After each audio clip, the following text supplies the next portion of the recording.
जी, आज हम first topic जो पढ़ने जा रहे हैं वो एक्सक्रीशन इन एनिमल्स है। और ये आपकी जो पंजाब टेक्स्ट बुक बोर्ड है की बुक है, उसमें पेज नंबर 6 के लास्ट पे ये मेंशन है, वहाँ से आप चेक भी कर सकते हैं। एक्सक्रीशन के बारे में आपने प्रीवियस लेक्चर में पढ़ा कि एक्सक्रीशन का मतलब क्या होता है। एक्सक्रीशन का मतलब होता है टू रिमूव या टू गेट रिड ऑफ। यहाँ पे प्रॉपर डेफिनेशन भी मेंशन है, एरोज लगा के मैंने थोड़ी सी एक्सप्लेन करने की कोशिश की है कि एक्सक्रीशन का मतलब है removal of metabolic waste from the body. अब मेटाबॉलिक वेस्ट क्या होता है? मेटाबॉलिक वेस्ट ऐसा वेस्ट या अनडाइजेस्टेड मटेरियल भी आप इसको कह सकते हैं कि अनडाइजेस्टेड मटेरियल या अनवांटेड मटेरियल जो कि बॉडी में ड्यूरिंग मेटाबॉलिज्म प्रोड्यूस होता है, उसको हम मेटाबॉलिक वेस्ट या अनडाइजेस्टेड मटेरियल का नाम देते हैं। अगर ये बॉडी में रिजाइड कर जाए तो ये बॉडी के लिए टॉक्सिसिटी कॉज कर सकता है, इसलिए इसे बॉडी में से एक्सक्रीट आउट होना या करवाना ज़रूरी होता है। अब सबसे पहले हम ये देख लेते हैं कितनी तरह के एनिमल्स हैं। एनिमल्स की डाइवर्सिटी है। 3 तरह के एनिमल्स हमने यहाँ डिस्कस किए हुए हैं। Number 1 is the marine animals, second one is the fresh water animals, third one is the terrestrial animals. Marine animals ऐसे एनिमल्स जो मैरीन वाटर में रहते हैं, सी एंड ओशन में रहते हैं। सी एंड ओशन में हमेशा आपको पता है, आपने फर्स्ट ईयर में भी पढ़ा कि सॉल्ट्स की या सोल्यूट्स की जो कंसंट्रेशन होती है उस पानी के अंदर ज़्यादा होती है। तो ऑब्वियस है कि जो एनिमल्स मैरीन होंगे वो क्या करेंगे, वो as a metabolic waste concentrated urine produce करेंगे। कंसंट्रेटेड यूरिन क्या होगा? ऐसा यूरिन जिसमें सॉल्ट की या सोल्यूट की कंसंट्रेशन जो है वो ज़्यादा होगी। Second one is the fresh water animals. Fresh water animals क्या होते हैं या वो किस टाइप का जो है मेटाबॉलिक वेस्ट प्रोड्यूस करते हैं? वो हमेशा डाइल्यूटेड यूरिन प्रोड्यूस करेंगे। डाइल्यूटेड यूरिन क्यों प्रोड्यूस करेंगे? फ्रेश वाटर में सॉल्ट की या सोल्यूट्स की कंसंट्रेशन जो होती है वो कम होती है, इस वजह से वो डाइल्यूटेड यूरिन देंगे। आगे एरो बना के लिखा भी गया है कि डाइल्यूटेड यूरिन का मतलब होता है कि जिसके अंदर सोल्यूट की कंसंट्रेशन जो है वो कम होती है। Third one is the terrestrial animals. Terrestrial animals क्या होते हैं? या वो क्या प्रोड्यूस करते हैं? मेटाबॉलिक वेस्ट किस फॉर्म में प्रोड्यूस करते हैं? वो हमेशा नाइट्रोजनस वेस्ट की फॉर्म में अपना मेटाबॉलिक प्रोडक्ट या मेटाबॉलिक वेस्ट जो है वो प्रोड्यूस करेंगे। आपकी बुक में पेज नंबर 7 पे एक डेफिनेशन यहाँ पे हाईलाइट की गई है डी अमाइनेशन के नाम से। डी अमाइनेशन क्या होता है?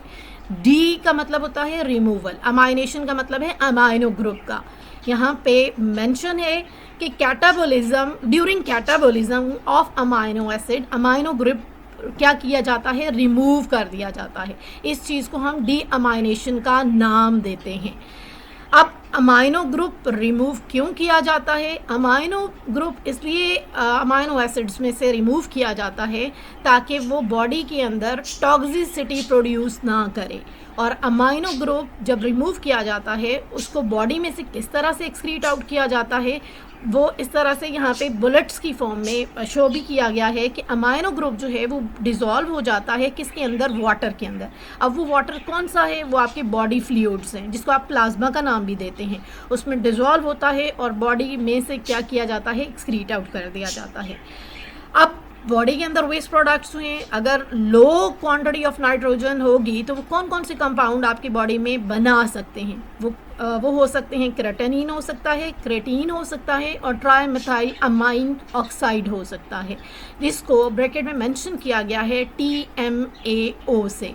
T stand for try, M stand for methyl, A stand for amine and O stand for oxide.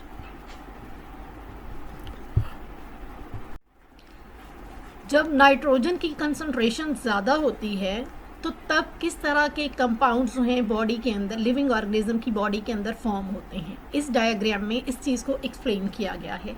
ये डायग्राम आपकी जो टेक्स्ट बुक बोर्ड की है उसमें पेज नंबर 7 पे एक्सप्लेन की गई है। 3 तरह के कंपाउंड्स जो हैं वो बनते हैं जब नाइट्रोजन एक्सेस अमाउंट में होती है। Number 1 is the ammonia, second one is the urea and third one is the uric acid. अब सवाल ये पैदा होता है कि ये 3 तरह के जो कंपाउंड्स हैं किस तरह के ऑर्गेनिजम्स में यानी मतलब उनका हैबिटेट क्या होगा, किस तरह के ऑर्गेनिज्म में प्रोड्यूस होगा और किन कंपाउंड से प्रोड्यूस होगा, यानी बॉडी के अंदर कौन से ऐसे कंपाउंड्स होंगे जिनके मेटाबॉलिज्म के रिजल्ट में ये 3 तरह के जो हमने यहाँ पे लास्ट में बॉटम में उनके स्ट्रक्चर्स भी बनाए गए हैं और नाम भी लिखे गए हैं, ये प्रोड्यूस होंगे। सबसे पहले देख लेते हैं हम लोग कि टॉप पे 2 वर्ड्स लिखे हैं। Number 1 is the protein and second 1 is the nucleic acid. Proteins क्या किस तरह से बने होते हैं, अमाइनो एसिड से बने होते हैं। इसका मतलब है कि अमाइनो एसिड क्या हैं, प्रोटीन्स की बेसिक यूनिट्स हैं। अमाइनो एसिड मिलेंगे तो प्रोटीन्स जो हैं वो बनेंगी, और जब प्रोटीन्स टूटेंगे तो क्या होगा, अमाइनो एसिड हम दूसरी तरह से इस तरह से भी कंसीडर कर सकते हैं कि जब प्रोटीन्स ब्रेक डाउन होंगे, कैटाबोलिज्म होगा, तो क्या प्रोड्यूस होगा, अमाइनो एसिड प्रोड्यूस होगा।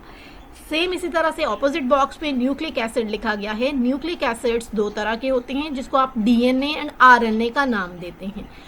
DNA and RNA basically nitrogenous bases से कंपोज्ड ऑफ होते हैं, या आप यूं भी कह सकते हैं कि जब न्यूक्लिक एसिड मतलब डीएनए या आरएनए ब्रेक डाउन होता है तो नाइट्रोजनस बेसिस जो हैं वो रिलीज होती हैं।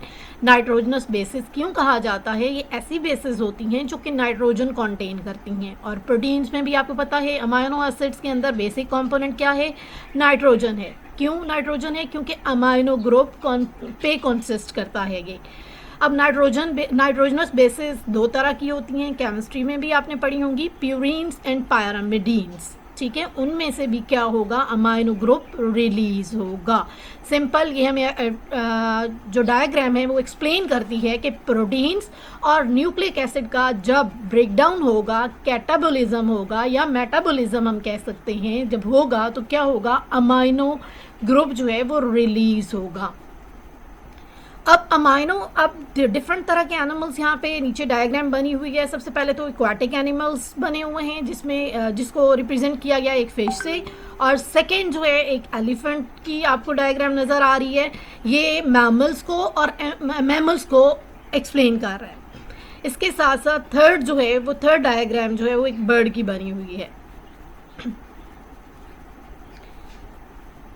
जो अमाइनो ग्रुप एक्वाटिक एनिमल्स के अंदर जब अमाइनो ग्रुप प्रोड्यूस होगा तो वो बॉडी में से किस फॉर्म में एक्सक्रीट आउट होगा, वो in the form of ammonia होगा। सेम यही अमाइनो ग्रुप अगर मैमल्स के अंदर या एम्फीबियंस के अंदर, बोनी फिशेज, शार्क वगैरह हैं, उनके अंदर प्रोड्यूस होगा तो बॉडी में से किस फॉर्म में रिलीज होगा, in the form of urea release होगा।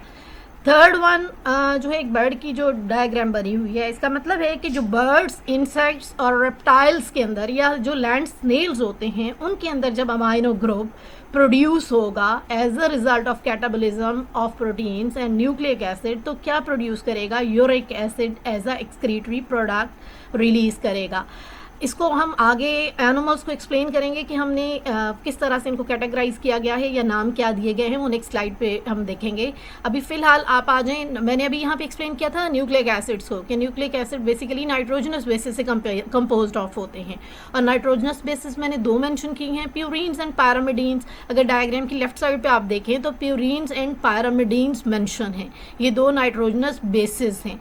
जब इनका कैटाबोलिज्म होगा तो कौन कौन से कंपाउंड प्रोड्यूस होंगे यहाँ पे वो मेंशन है। हाइपोजेंथीन नंबर 1, नंबर 2 जेंथीन प्रोड्यूस होगा, नंबर 3 यूरिक एसिड प्रोड्यूस होगा, नंबर 4 पे एलेंटोइन प्रोड्यूस होगा, नंबर 5 पे यूरिया और नंबर 6 पे अमोनिया प्रोड्यूस होगा। यूरिक एसिड यहाँ पे मेंशन है, अगर ह्यूमन बॉडी के अंदर ये प्रोड्यूस होता है, यूरिक एसिड की जब कंसंट्रेशन ज़्यादा हो जाती है तो आपने एक कंडीशन सुनी होगी, अरिथ्राइटिस, जॉइंट्स में पेन स्टार्ट हो जाती है यूरिक एसिड। इस वजह से कहा जाता है कि इनको एक्सक्रीट आउट होना, नाइट्रोजनस वेस्ट को एक्सक्रीट आउट होना बॉडी में से ज़रूरी होता है। Thank you so much students. उम्मीद है आपको समझ आ गई होगी इस टॉपिक के बारे में। अगर इसको डिटेल से सुने और उसके बाद अगर आपकी कोई क्यूरीज़ हैं तो आप मुझे सेंड कर सकती हैं, आपको इंशाल्लाह आंसर मिलेगा उस चीज़ का। इंशाल्लाह नेक्स्ट लेक्चर में आपसे मुलाकात होती है। अल्लाह हाफिज़।